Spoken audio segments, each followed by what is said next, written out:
and I'm so delighted to welcome you all to my book talk today.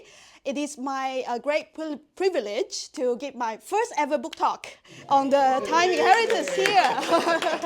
Yeah, thank you so much for coming.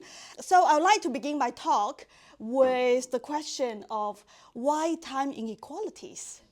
So it was June 2016. I had just finished my PhD. I had sent out about 50 job applications, and I had received 0 offer.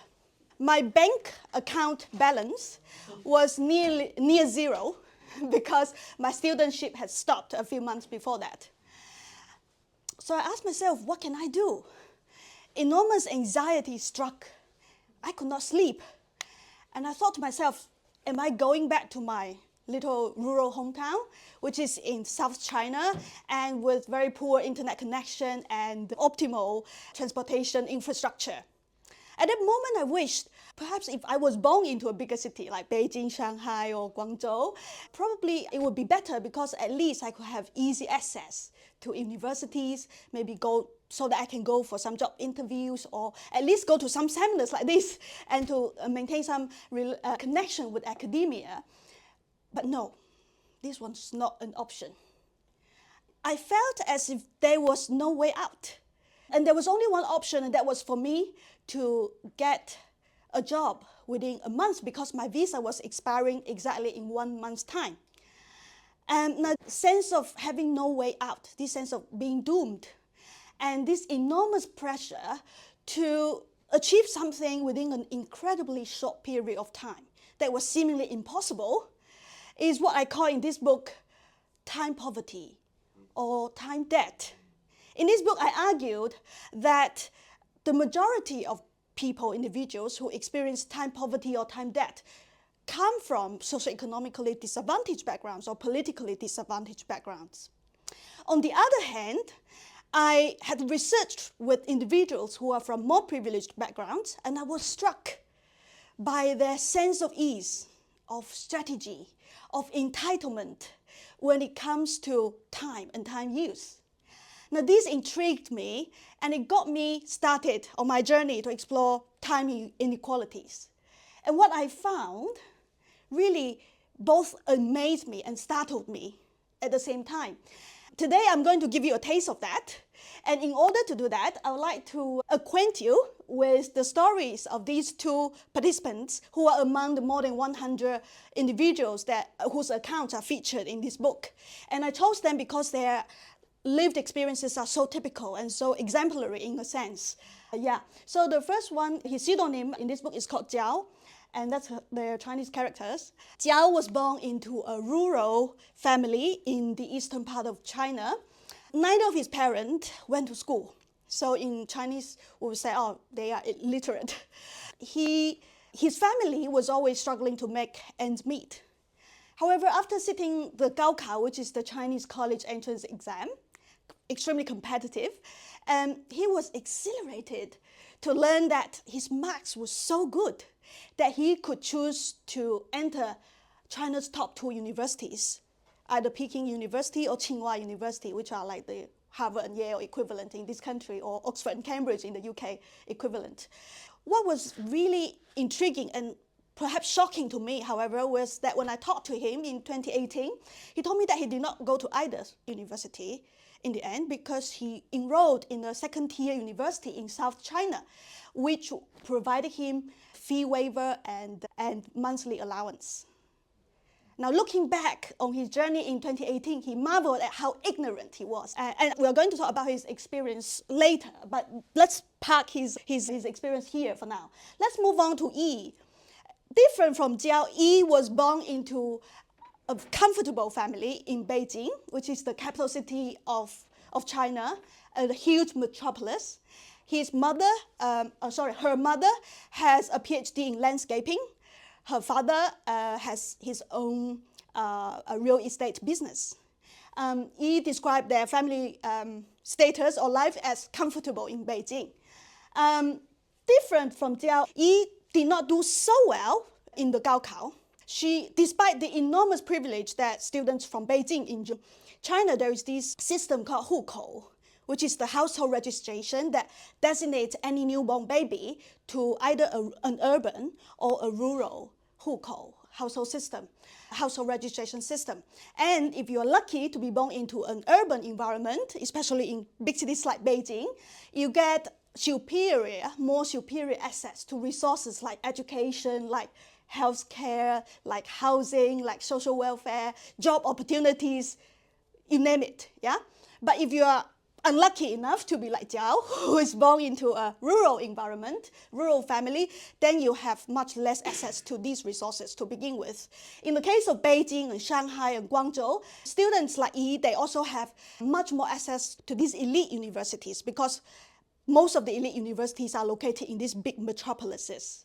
Yeah, and they have this quota system where they will favor the students from the localities, from the municipalities. Yeah. However, despite this enormous privilege, Yi could not get into her desired Beijing University or universities in Beijing. So she instead went to a university in the nearby Tianjin city. Yeah. However, after studying there for less than a year, she found that she did not like the university. She did not like her subject of study. She found the teaching there was suboptimal by her standard. What did she do? She dropped out. Yeah? And instead, she used her Gaokao result to apply to an elite university in Australia. And of course, she was given an offer, and off she went to Australia to enjoy a few years of exploration in Australia. Yeah? I would like to introduce these two cases because they are very different social beginnings, really exemplify what I'm talking about here in this book about different types of time inheritors. Yeah?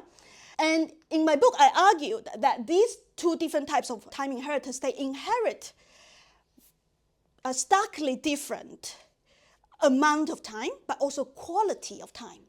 Yeah? And when I talk about the amount of time, I'm basing on the foundational theorization of Pierre Bourdieu, the French sociologist, who argued or who conceptualized capital in a way. I think most of us here know about his concepts like economic, social, and cultural capital, right? So he argued that he conceptualized the article as accumulated labor, but also importantly, that it takes time to accumulate any form of labor, be it economic, social, or cultural capital. Yeah? So in other words, when you think about put these two things together, then the passing on of capital becomes the passing on of unearned labor time. Think about the case of Yi. She was born, and she already had access to all of these things, which would have taken Jiao a lot more time to make up for if it was ever possible to make up for the shortfall. In other words, at the familial level, at the family level, the moment they were born, they were gifted different amounts of unearned labor time, right? However, in my book, I argue that it doesn't just stop at the familial level, but at the national and international level, they are each gifted different amounts and quality of time. So what do I mean by that, right? If you think about at the national level, the Chinese state, and also let me clarify, in this book I use China as a case, but these same ideas can be applied in any other national context, right? But in the Chinese case, I argue that the Chinese state's engineering of this hukou system, which I mentioned briefly, this two-tier urban and rural sort of system, means that if you are lucky enough to be like Yi, you are already accorded a significant amount more time than Jiao, than individuals like Jiao. So this is like at the national level, you inherit different amounts of unearned labor time. Now at international level, both Jiao and Yi are from China and not from the global north countries, if we tolerate the use of this term, like this country or like the UK or like Australia, right? In my book, I argue that, and by that I mean I really draw a lot on the post-colonial literature and theories, that global north countries, such as this country, they sort of designate different statuses, different prestige, for instance, to different universities, right? And also if you think about the use of the English language, right?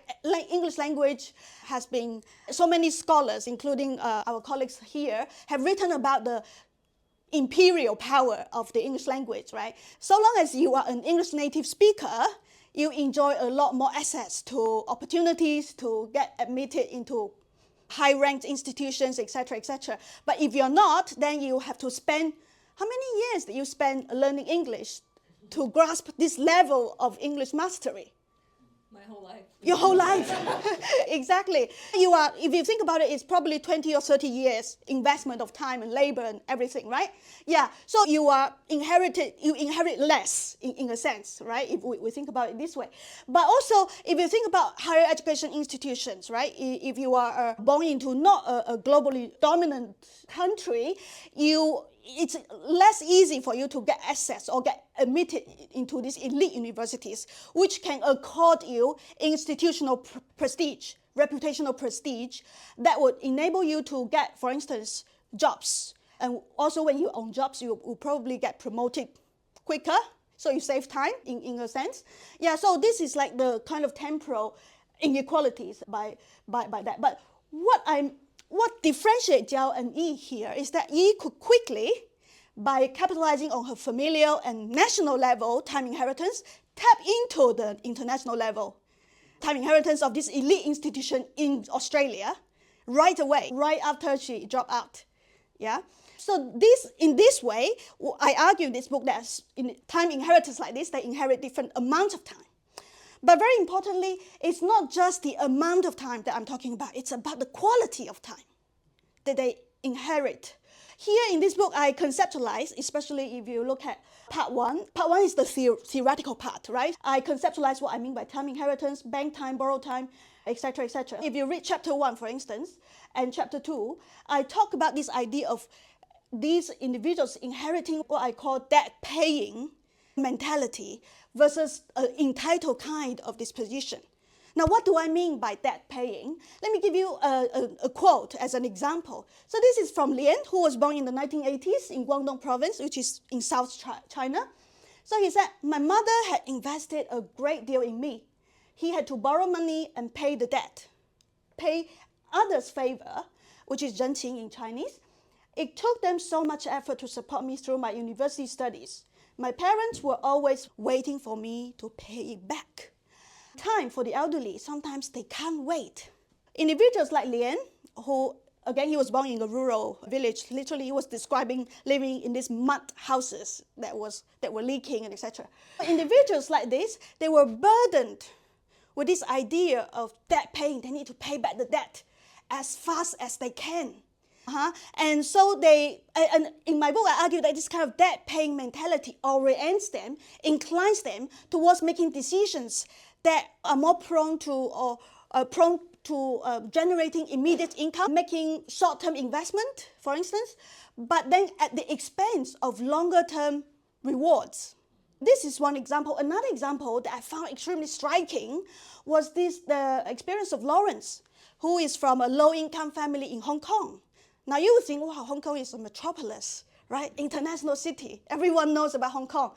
But Hong Kong also has a high level of inequality, social inequalities. And Lawrence, is from one such family that is from a very low income family. And he said, now, by the time this interview happened, he had already worked in Hong Kong as a school teacher for 5 years. I interviewed him first in 2017. Yeah. So this was like 5 years later, I talked to him again.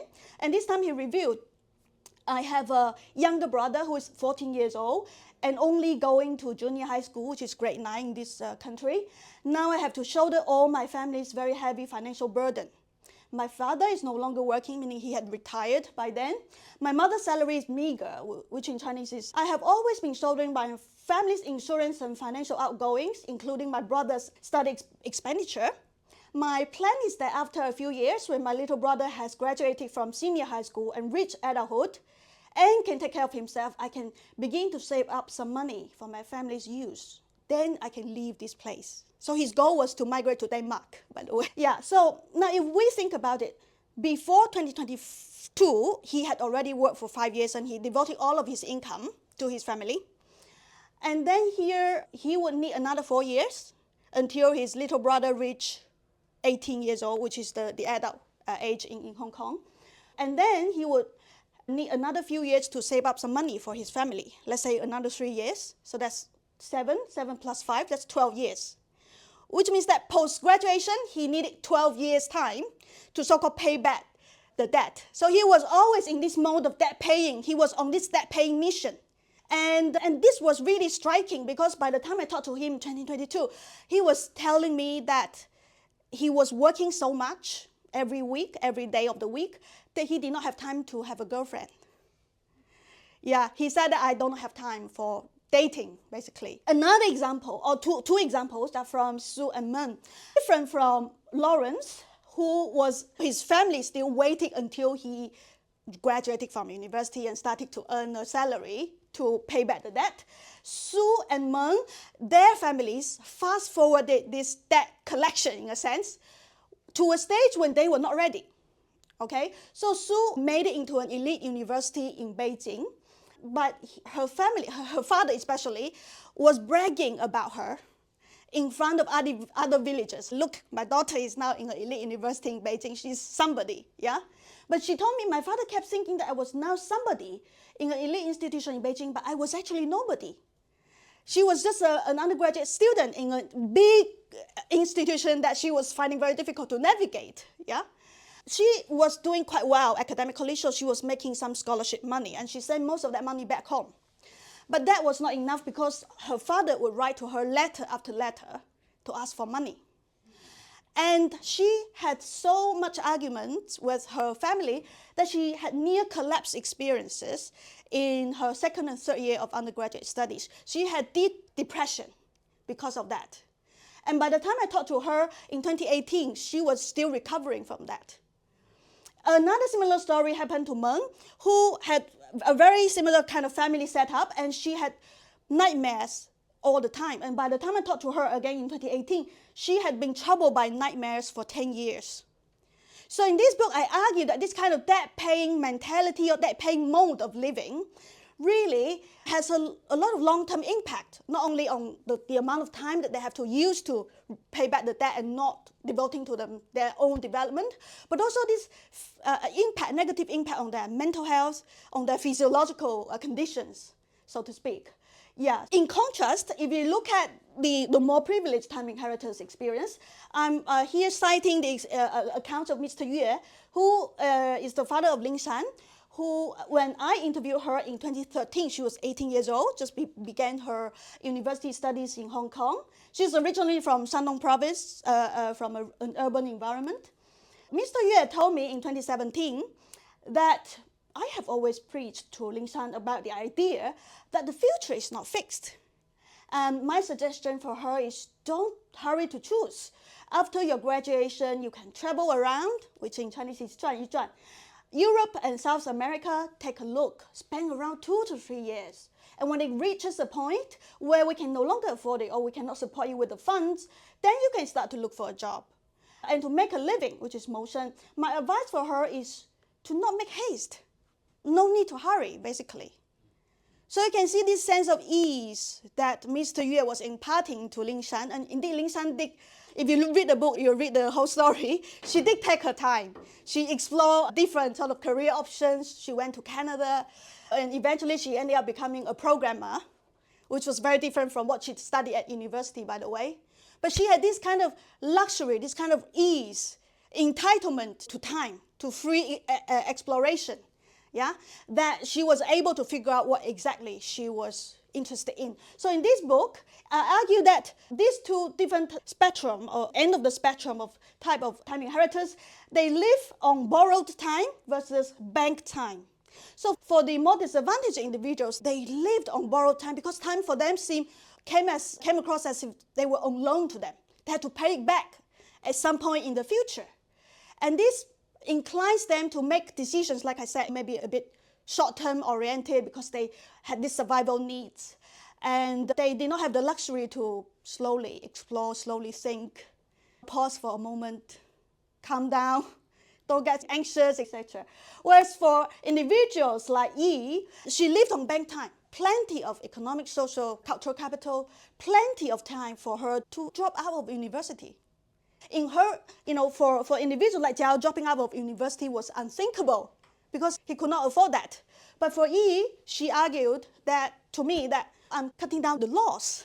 Imagine if I stuck with this program, I would have wasted another 3 years' time, for instance, or studying something that I don't like in an institution that I don't like. So why? So in this sense, she gained time quality time that she really enjoyed when she was in Australia. So she had this mode of living on banked time. And in the part 2 of this book, over the course of 5 chapters, I show how because of these different levels of time inheritance and different quality of time inheritance, they make decisions that may be seemingly self-sabotaging, or versus to making decisions that are well thought of, are well paved by their family.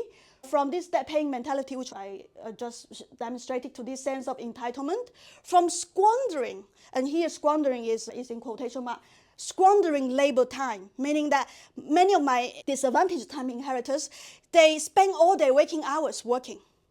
They did not spend time with their family, they did not take time to develop a hobby, etc., etc. Whereas the other group, they achieved a work-life balance. Yeah, so they were able to say absolutely no to overtime work, absolutely no to this country, because this country has this kind of work culture which I don't like. I want to relocate elsewhere. Yeah, they also ended up, interestingly, for the first group, although they are always pressed for time, they ended up wasting a lot of time, because they did not have this kind of familial inheritance, time inheritance, that was able to help them avoid falling into traps. So they kept falling into traps. Yeah, and the same thing happens when they become trapped in precarious jobs, one precarious job after another. Yeah, whereas at the other end of the spectrum, these individuals, they could afford to make bold career moves. They gain time. If you read chapter 7, they have leaves of absences. They have time, gap year, gap semester, gap years, whatever. Yeah. So they use this time to engage in more productive activities, like expanding their horizon, gaining work experiences that will give them premium in the labor market, so that when they return, they get much better job offers and much higher salaries, etc., etc. Yeah. So this is part 2.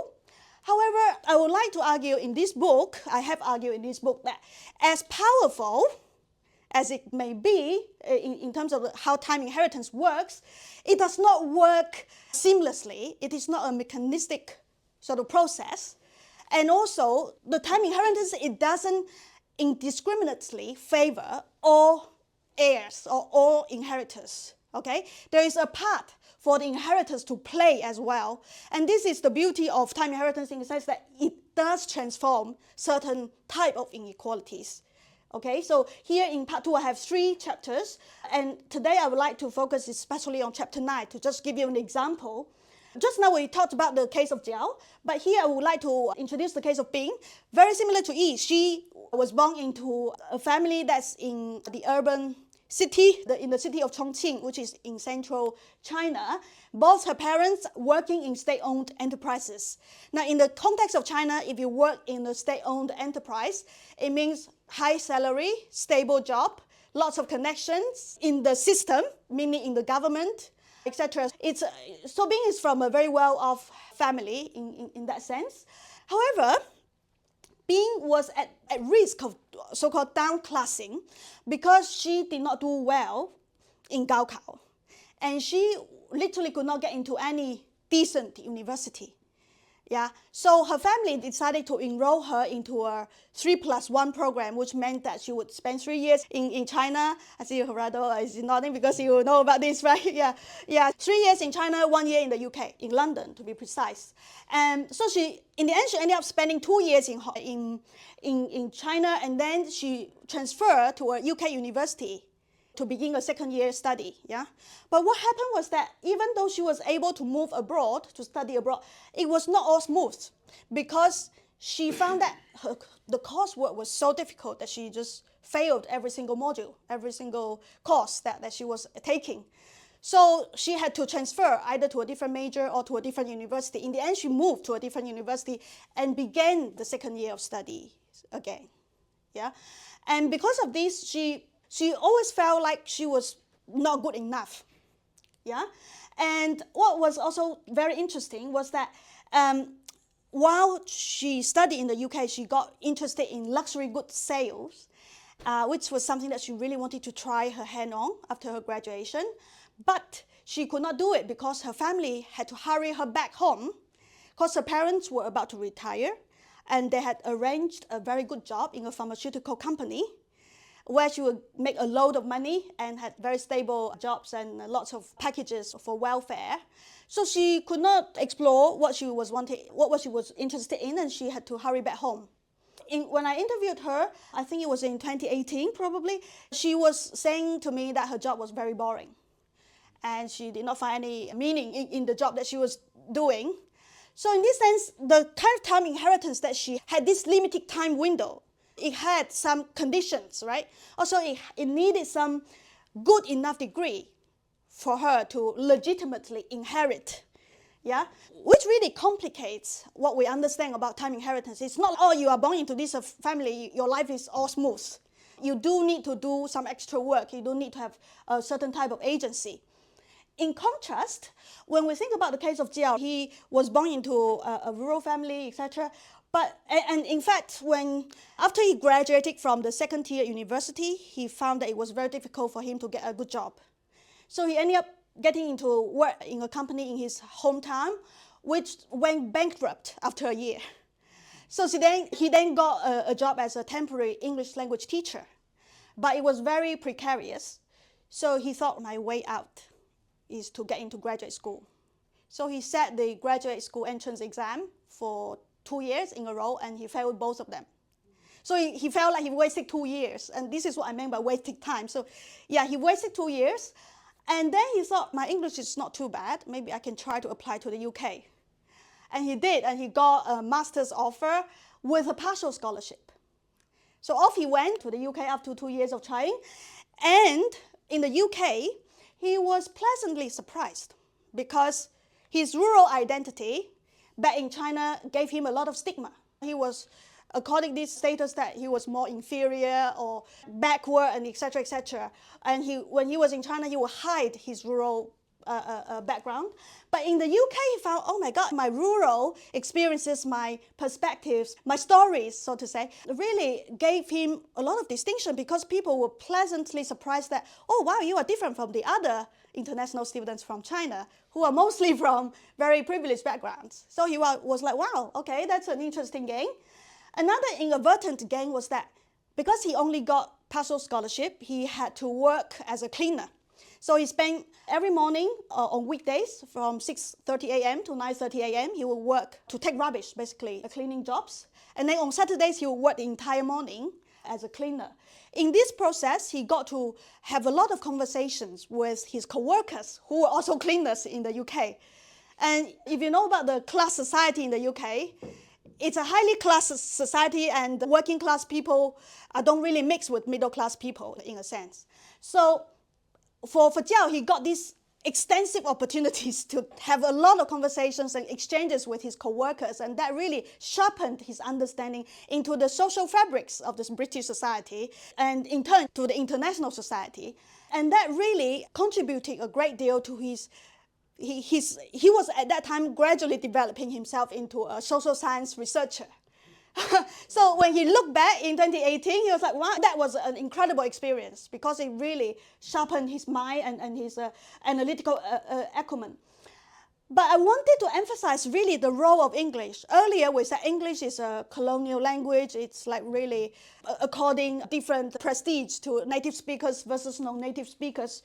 But in the case of Jiao, because of his English language proficiency, he was able to, in my book I said, accelerate his time wealth accumulation. Because he was good at English, he was able to tap into the international education market. He was able to acquire an English language degree. And that really gave him a lot of advantage had he not gained that kind of degree. So in this sense, when we think about the different levels of time inheritance, you can actually change. You can achieve upward social mobility by acquiring more time inheritance at the international level. And that can help him to make up for the shortfalls in the other two levels. Yeah. So in this book, I was lucky enough to draw on 4 different data sets for research projects that I conducted over the course of a decade. And these individuals are from very vertically different socioeconomic backgrounds. So I was able to trace their accounts and their developments and then showcase these time inheritance framework that can be epitomized in this continuum, what I call the time privilege continuum. So on the one end, you have disadvantaged individuals like Jiao, like Lian, etc., who lived on borrowed time. On the other end of the continuum, you have individuals, more advantaged individuals, time inheritors, who lived on banked time. And for the disadvantaged individuals, they inherit labor time debt instead of labor time wealth, unearned labor time. And they had to devote extra labor time to make up for the shortfalls. And they lived in this debt-paying sort of disposition or mentality. Whereas the advantaged time inheritors, they had this free up leisure time to explore whatever courses they prefer in life. And they had this entitled disposition. And this inheritance happens not only at the familial level, but at the national and international level. In the book, if you turn to page 25 and 26, you will see that I give you a lot more information about how it works and some examples. Okay? Now, in the conclusion chapter, I propose what I call the global time inheritance research field of study. It's ambitious. And probably in the UK context, some people will say that's brave. But basically the idea is that using an intersectional lens, you can, for instance, in this book, at the familial level, I explore the impact of class. But for instance, at the familial level, you may want to explore the impact of gender, which in this book I haven't done, but I did have a discussion, a section of discussion in the conclusion. But at the national level, in this book, I explore 户口. But for instance, in the US context, you may want to explore race. Or maybe is it allowed to talk about race nowadays?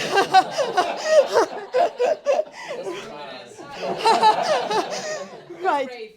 Brave, that's brave. And in this book, I did not talk about language at the national context, but in this country, you have Spanish, you can talk a lot about language, etc. And at the international level, in my book, I talk about native speakers versus non-native speakers. But you can also talk about citizenship. At least early on, we were talking about this government trying to, whether or not they were going to make certain decisions against certain immigrants from certain national backgrounds, right?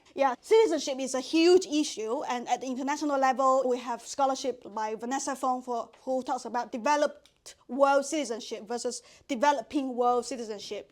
This is another axis of analysis, right? So if we combine these different levels of analysis using different axes of power imbalance to think about future research direction in terms of time inheritance, the possibility is infinite in a sense, right? So we can do all kinds of research if we are interested in time inequalities. And that's precisely the point of this proposition about a global time inheritance research field.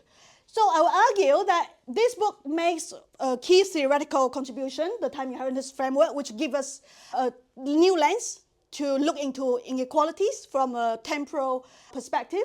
It also, in terms of empirically, it's among the first, if not the first, to paint a very comprehensive picture about the vertically diverse groups of students' experiences in education mobility. And it also moves beyond existing literature's focus at the higher education stage and really extend much further into their career-making stages. It also moves beyond, it could be, this time inheritance framework can be applied beyond China, beyond education and migration studies fields. I also draw heavily on Pierre Bourdieu's work, but in the book, if you read chapter 1, I also draw a lot on economic sociologist Marcin Seraphin's work. And he had this sort of conceptualization of time of action versus timing action, which I did not have time to discuss today, but you're very welcome to discuss. And to wrap up my talk, Chris, earlier on you mentioned my name, Cora, and that was a very interesting story because I'm from a rural background to begin with, and then by some miracle I was given a full course scholarship to study in Hong Kong. And my English was very poor. I could not really understand instructions like turn to page 110. Not at that moment.